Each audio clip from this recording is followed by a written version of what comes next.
Bienvenida o bienvenido a este análisis a fondo.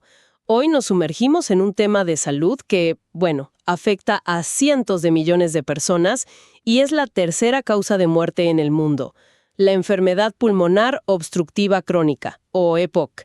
Nuestra fuente es un capítulo del Manual Harrison, Principios de Medicina Interna, que es, digamos, la Biblia de la medicina.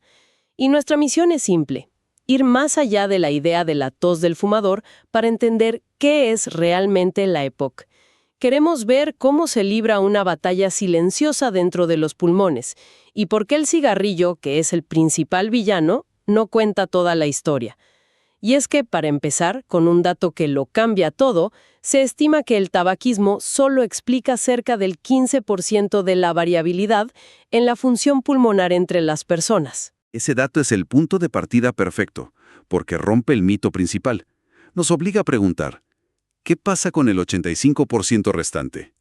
Hoy vamos a explorar esa historia oculta, que tiene que ver con la genética, con el aire que respiramos, con las infecciones que tuvimos de niños, y con cómo nuestro propio cuerpo reacciona de forma exagerada.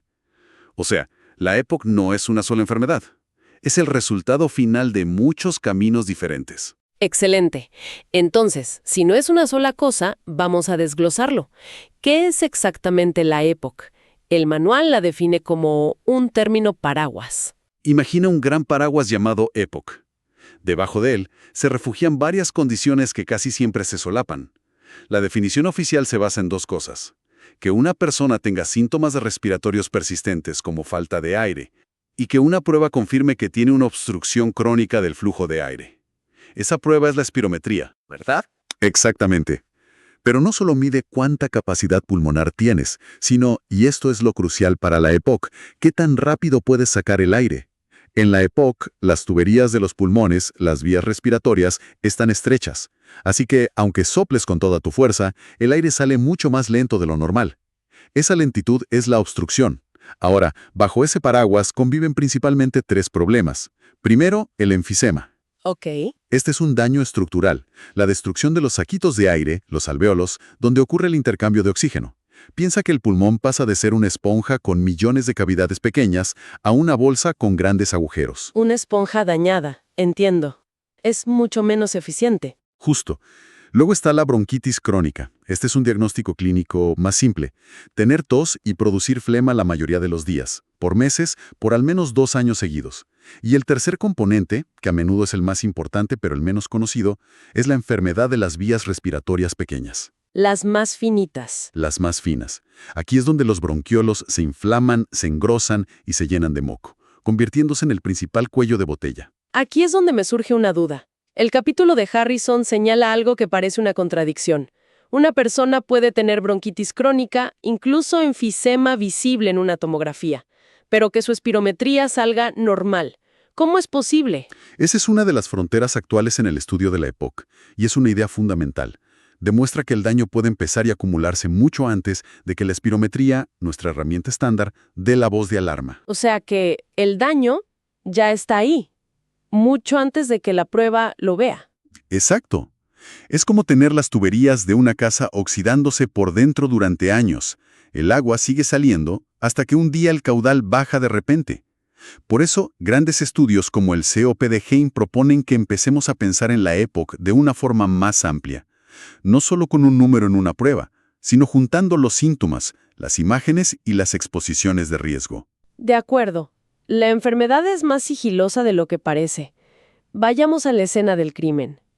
¿Qué está pasando a nivel celular para que los pulmones se destruyan de esta manera? Es una respuesta inflamatoria crónica que se sale de control. El texto lo describe en un paradigma de 4 pasos, sobre todo para el enfisema. Primero, el desencadenante. La exposición crónica a irritantes, principalmente el humo del cigarrillo, hace que el pulmón llame a las células de defensa del cuerpo, como los macrófagos y neutrófilos. El cuerpo envía al ejército para controlar una amenaza. Exacto. Pero aquí viene el segundo paso, el ataque.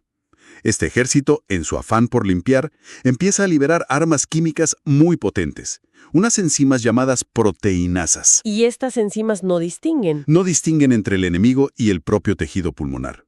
Empiezan a destruir la matriz que sostiene los alvéolos, el andamiaje del pulmón. El tercer paso, Es la muerte celular, por el estrés oxidativo y la pérdida de ese andamiaje.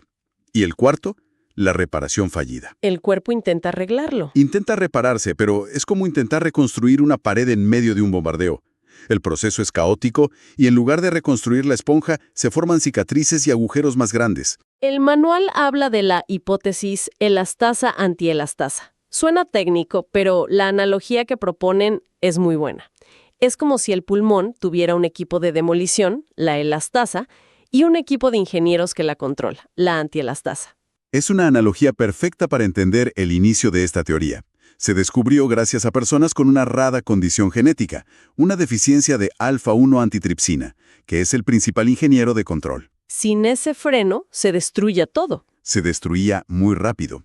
Pero si bien la analogía es buena, hoy sabemos que la historia es más compleja. No es solo un equipo de demolición, es toda una batalla campal.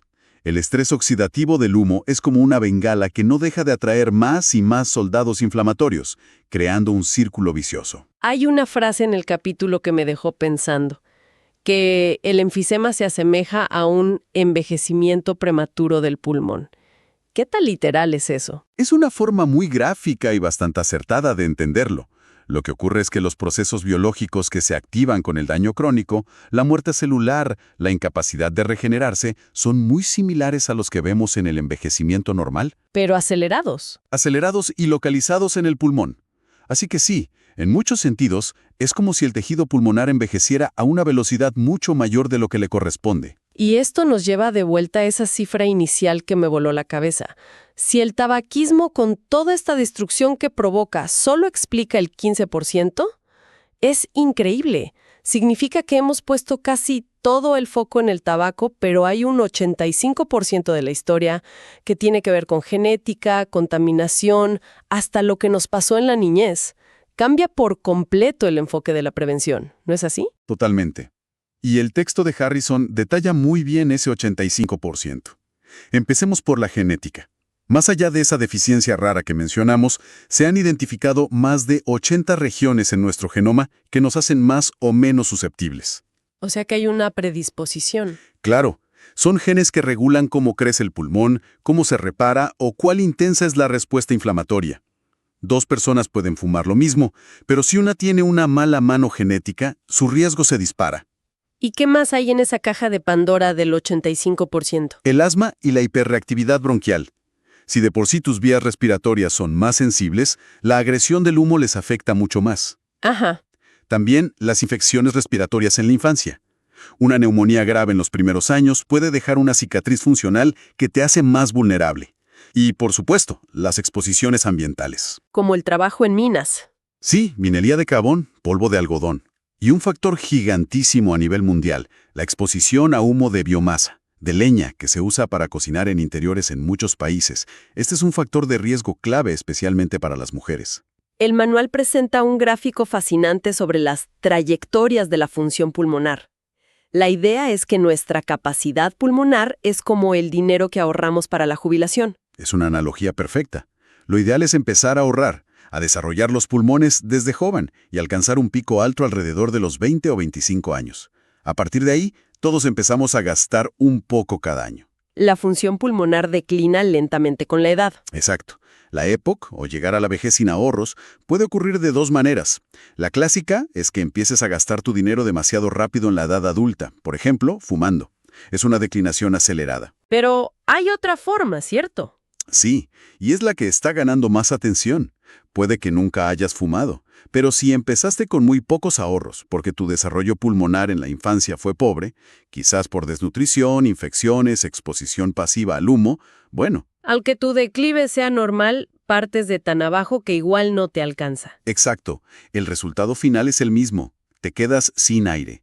Esto resalta que la salud pulmonar se juega desde el útero. Hemos hablado de lo que pasa a nivel microscópico, pero si damos un paso atrás, ¿cómo se siente esto en el día a día de una persona? Cuando alguien empieza a sospechar que algo no va bien. El síntoma clave, el que más limita la vida, es la disnea, la falta de aire. Pero es muy insidiosa, no aparece de golpe. La persona empieza a notar que se cansa al subir una cuesta que antes subía sin problemas. Y lo atribuyen a la edad, me imagino. Lo atribuyen a la edad o a estar fuera de forma. Se adaptan inconscientemente. Recuerdo el caso de un señor que juraba que no le faltaba el aire, pero nos contó que hacía años que no subía al segundo piso de su casa porque ya no le interesaba. Claro, la gente reduce su mundo para no enfrentarse al síntoma. Justo. Y junto a la disnea están la tos crónica y la producción de flema. Y hay signos visibles. En fases avanzadas, sí. Se puede ver el llamado tórax en tonel, porque los pulmones están tan llenos de aire atrapado que el pecho se abomba. Y es muy característica la posición de trípode. ¿Cómo es esa? La persona se sienta, se inclina hacia adelante y apoya las manos en las rodillas o en una mesa. Esto fija los hombros y permite usar los músculos del cuello y el pecho para ayudar a respirar. Es un intento desesperado por meter más aire. Han demostrado que la gente vive más tiempo. Sí, y es crucial entender esto. La primera, y la más importante, es dejar de fumar. Es lo único que realmente puede cambiar el curso de la enfermedad. La segunda es la oxigenoterapia, pero solo para personas que tienen niveles de oxígeno en sangre persistentemente bajos.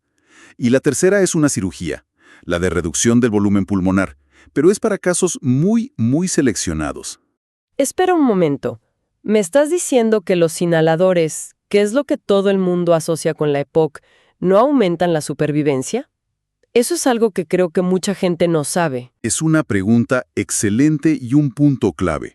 Los inhaladores son la base del tratamiento sintomático y son vitales, pero su función principal no es alargar la vida, sino mejorar la calidad de vida. Los broncodilatadores inhalados de acción prolongada son el pilar. Relajan los músculos de las vías respiratorias, las abren y eso alivia la sensación de ahogo, aumenta la tolerancia al ejercicio y, muy importante, reduce el riesgo de crisis. Y a veces se añaden otros fármacos, como los corticosteroides. Cierto, los corticosteroides inhalados se añaden cuando, a pesar de los broncodilatadores, la persona sigue teniendo crisis frecuentes, las llamadas exacerbaciones. Ayudan a reducir la inflamación y previenen esas crisis. Entiendo. Entonces, los inhaladores mejoran el hoy. Exacto. Mejoran el hoy, te permiten vivir mejor. Dejar de fumar cambia el mañana. Y no quiero dejar de mencionar algo que el manual describe como un pilar fundamental, la rehabilitación pulmonar.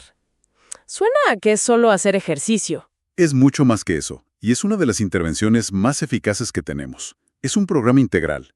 Sí, hay una parte central de entrenamiento físico, pero también incluye educación sobre la enfermedad. Para que la persona entienda qué le pasa. Para que entienda y maneje su enfermedad. Incorpora apoyo nutricional, porque la pérdida de peso es un signo de muy mal pronóstico. Y también apoyo psicológico, porque vivir con falta de aire genera mucha ansiedad. Hablemos de esas crisis, las exacerbaciones. El texto las llama una característica notoria. Parecen ser un punto de inflexión. Lo son. Son el talón de Aquiles de la enfermedad. Una exacerbación es un empeoramiento agudo de los síntomas. Y son importantes porque cada una deja una cicatriz, aceleran la pérdida de función pulmonar de forma permanente. Y son la causa de que la gente termine en el hospital. Exacto, y destrozan la calidad de vida. El mejor predictor de tener una crisis es haber tenido una antes. Te mete en una espiral de deterioro. ¿Y qué las provoca? La mayoría de las veces son infecciones respiratorias, virus como el del resfriado o la gripe, y a menudo se complican con bacterias. El tratamiento en el hospital se enfoca en intensificar los broncodilatadores, dar corticoides potentes y casi siempre antibióticos. En casos graves, el soporte con oxígeno y la ventilación invasiva son cruciales. Entendido. Entonces, si tuviéramos que resumir los grandes aprendizajes de este análisis, el primero, para mí, es que la EPOC es un síndrome increíblemente complejo, no una sola enfermedad. Es una mezcla de pulmones rotos y tuberías obstruidas. Segundo, que todo nace de una inflamación crónica descontrolada, una guerra civil en la que las defensas del cuerpo causan más daño que el enemigo.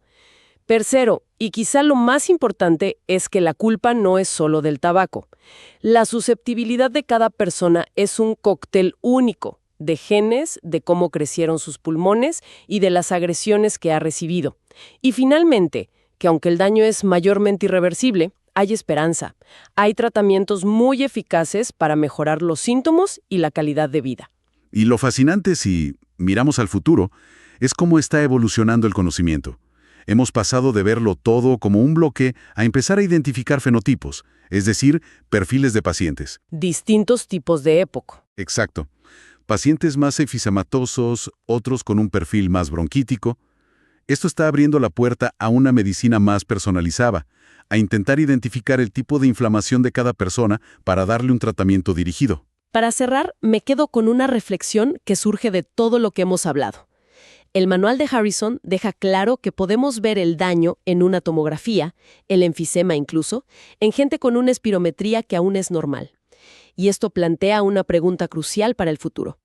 ¿Estamos definiendo la enfermedad demasiado tarde? ¿Qué significaría si empezáramos a pensar en una etapa de pre-EPOC, de manera similar a como hoy hablamos de prediabetes? ¿Podríamos actuar antes de que el daño sea irreparable?